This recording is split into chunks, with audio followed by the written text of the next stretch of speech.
I feel like all that's come out from ProPublica about the Supreme Court is perhaps an opening for this midterm to be about accountability and about corruption, as some in the past many years ago were.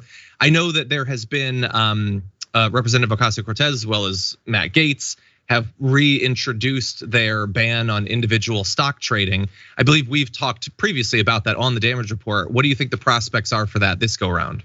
Well, I'm a co-sponsor of the Trust Act as well, which Abigail Spanberger had for that. And it says basically banning stock trading and allows you to be in a diversified trust, which is like an index fund if not. And I support it. What are the prospects? It depends on leadership. I mean, last time we had everyone supporting it, and then we never got a vote on it. And so it just depends on whether Kevin McCarthy is serious about putting it up for a vote. You know, I want to ask you sort of one of the things underlying that. I think a lot of people have concern about how elected officials would be able to use the privileged information that they have access to benefit themselves in terms of stock trading. We saw great examples of that, I think, in the early months of the pandemic. Just based on like your day-to-day experience, because I'm not in those meetings, I never get invited, although I would love to.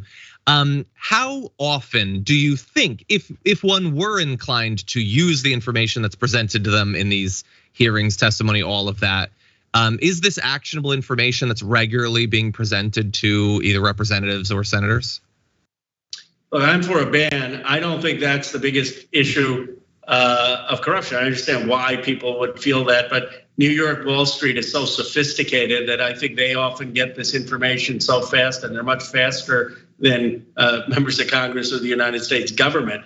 But I think there are cases where people have taken advantage of inside information, and certainly the perception is terrible, and so that's why I support the ban. But I'll tell you what the bigger source of corruption is on a day-to-day basis, and that is who you raise your money from in Congress and the campaign finance pressures. And that's where I have seen people pull punches of what legislation they're going to support or not support legislation because they're concerned about their campaign donors. And to me, yes, let's get a stock ban on trading. But if you really want to understand why we're not getting a legislation getting rid of fossil fuel subsidies, why we're not getting Medicare for all, why we're not getting progress on pharmaceutical pricing, just banning members trading those stocks isn't going to do it. You got to ban the money that these special interests are pouring into campaigns. I wanted to just quickly ask this because I think you just brought up a very important point that has been in my head. These people who campaign against Medicare for all, who are always trying to scare the American people about socialism and bringing these social ideologies into our country, are the ones who are using dollars to provide the best schools and the best health care for their own families and not caring about the people in this country. And I'm here to convert and bring some people over to our side so that we can actually make some changes. But I would love for you to just say that, what you just said again, because I don't think people really understand that the people who are telling you don't support the other guy because they're trying to make this Cuba and trying to make it China and Russia are the ones who take the dollars so that they can have the best lives and the American people continue to suffer.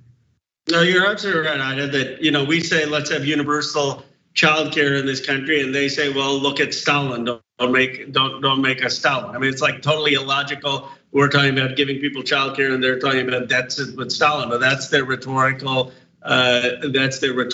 Technique.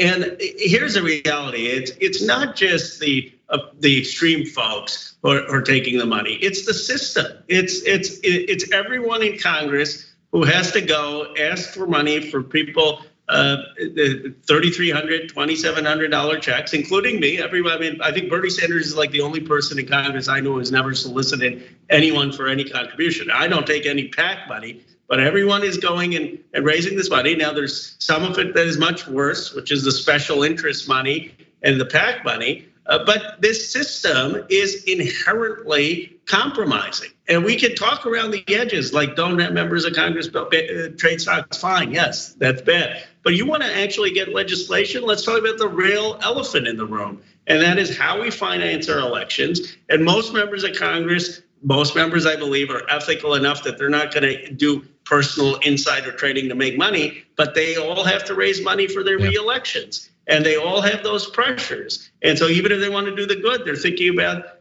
campaign finance. And that is why, in my view, we're not getting a lot of this progressive legislation through. And we've got to figure out how we get private money out of politics in our elections.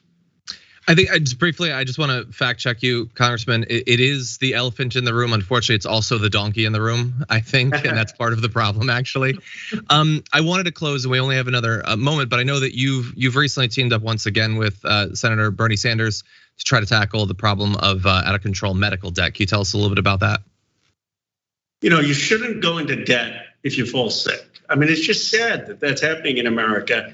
People who have insurance, you break your bone, you go to a hospital, you realize, you know what, you're really happy, you get insurance covers 90%, and then you look at that bill, $100,000, and you say 10% of that is $10,000. I'm suddenly in debt, and it's credit card debt year after year. Senator Sanders and I said cancel all of it, make it illegal to have medical debt, and we set up a fund so hospitals can then pay down any of the debt if they participate in this program. But Joe Biden has the power to do some of it right now through executive order to go after the price gouging and the debt collection. These hospitals depend on taxpayer dollars, Medicaid and Medicare, and it's outrageous that they're going after people for medical debt. Yeah, I couldn't agree more. And it shouldn't fall to just individuals to try to bail people out, or maybe some of the good organizations that are buying it up and all that. I know Stephen Colbert or John Oliver did that at one point. I feel like maybe at some point the federal government should get involved. In any event, as always, Congressman, we appreciate you taking time out of your schedule to talk with us. I know the audience appreciates it, so thank you.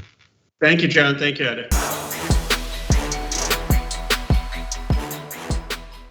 For more political news breakdowns, interviews, stories of activism, and me trying my hardest to care about the occasional big celebrity news story, subscribe to our YouTube channel at youtube.com/The Damage Report. And you can ring the bell wherever it is so you don't miss anything.